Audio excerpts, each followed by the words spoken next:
Professeur Didier Raoult, quelle est la situation épidémiologique actuelle à Marseille? Donc, à Marseille, depuis juillet, on a une réaugmentation du nombre de cas euh, qui euh, est. On verra si cette augmentation de cas continue. Jusqu'à présent, la forme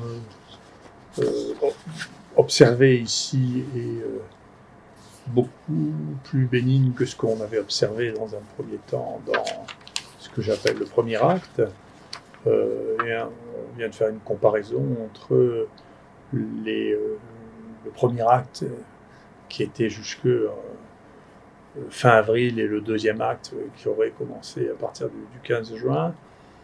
Et donc la moyenne d'âge est à peu près la même, un peu plus basse actuellement. Mais enfin, au début, on a l'impression que c'était surtout des jeunes. Maintenant, c'est une population qui est comparable. Avec une population de plus de 65 ans qui est aussi comparable, de 10% actuellement, alors qu'elle était de 12 avant. Il y a un peu plus d'hommes, pour des raisons que je ne m'explique pas. Mais il y a moins d'hospitalisation, 11% contre 18%. La moyenne d'âge des hospitalisés est la même. La mortalité, pour l'instant, est beaucoup plus basse, elle est 10 fois plus basse que ce qu'on observait avant. Et les signes d'anosmie, de non-perception des odeurs sont les mêmes, sont comparables. Et ce qu'on voit aussi dans les marqueurs biologiques, c'est que dans les signes qui étaient associés avec la gravité, en particulier les troubles de la coagulation, sont beaucoup plus rares dans l'épisode actuel pour l'instant que ce qui était dans l'épisode précédent. Donc on a une situation dans laquelle il y a effectivement un nombre de cas, et ça ce sont les cas autochtones marseillais qui augmentent, mais pour l'instant on reste avec une mortalité plus faible et une gravité plus faible. Pour l'instant, là aussi, chez les patients qui ont été inclus, traités plus de 3 jours, la mortalité est très basse. Pour l'instant, elle est 0 sur 103, ce qui fait que sur l'ensemble des patients qui ont reçu ce traitement, il y a eu sur un peu plus de 4000 personnes, 18 morts, c'est-à-dire 0,45%, ce qui fait que dans l'ensemble de la maladie, pour ceux qui ont pu être pris en charge et traités ici, la mortalité est très basse, plus basse que celle des autres infections respiratoires qu'on a eues les autres années et diagnostiquées au CHU. Concernant l'hydroxychloroquine, quelles sont les dernières données que vous aviez à présenter? Surtout sur l'hydroxychloroquine, à un moment, il va falloir inventer 2 mots différents, si vous voulez. L'un pour le médicament, qui est quelque chose qu'on prescrit, qui a été prescrit à 2 milliards de personnes. Le Lancet a fini par accepter le papier qui montre que 930 000 personnes qui ont reçu de l'hydroxychloroquine pour une maladie inflammatoire n'ont pas plus de mortalité cardiaque que les gens qui prennent d'autres traitements.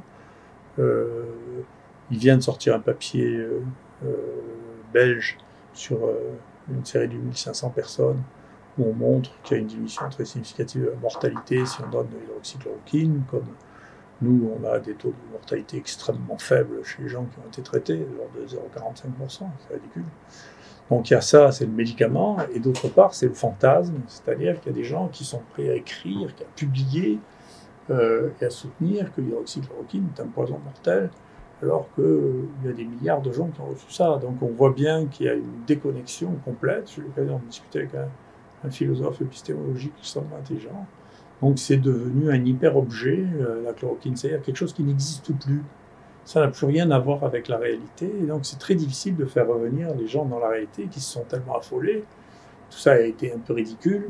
Je suis même étonné, encore une fois, de voir jusqu'à quel point les gens admettent qu'on ait pu publier des choses dans l'urgence et sous l'effet de la passion qui sont tellement déconnectées de la réalité. C'est pas extraordinairement étonnant parce que les journaux qui étaient des références scientifiques sont devenus maintenant en grande partie des journaux d'opinion, si vous voulez, et il se passe un mouvement qui est très intéressant, c'est que c'est les opinions maintenant qui précèdent les données scientifiques, et les données scientifiques sont choisies en fonction des opinions, et ça n'est plus l'opinion des médias qui se fait à partir des données scientifiques, c'est l'inverse. Et donc, on est devant un problème d'un éloignement de plus en plus grand entre la réalité observable et ce qui est décrit, qui n'a plus rien à voir. Et donc, c'est un exemple absolument extrême. C'est comme si demain, on disait que l'aspirine est un poison mortel qu'on ne peut plus donner. Donc, il y a quelque chose qui se passe là maintenant, qui avait été vu par les gens qui ont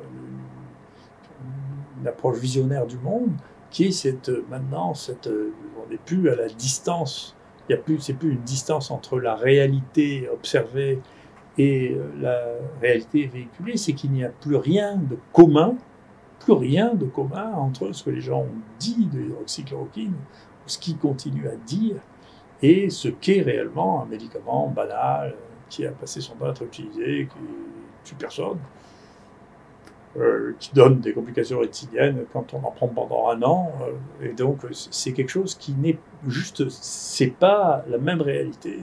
C'est une réalité, c'est un fantasme avec un hyper-objet qui n'a plus de réalité. Et donc, c'est très intéressant de voir ça. On se demande quand est-ce que, à un moment, tout le monde va revenir sur Terre en disant « Mais écoutez, c'est pas possible. » D'ailleurs, les Africains se fichent de nous, hein, honnêtement, parce qu'ils ont tous mangé de la chloroquine depuis qu'ils sont petits. Quand on leur explique qu'ils auraient dû mourir dans 10% des cas, ça les laisse pantois quand même. Donc, on ne sait pas quand cette histoire de chloroquine va s'arrêter. J'espère que ça va bientôt s'arrêter, parce que, globalement, nous, quand on donne ça dans les EHPAD, il y a moitié moins de morts. Alors, ce serait bien que fasse ça ailleurs, parce que s'il y a d'autres cas qui surviennent dans les EHPAD, ce serait bien de soigner les gens avec ce qu'on a actuellement disponible. Merci.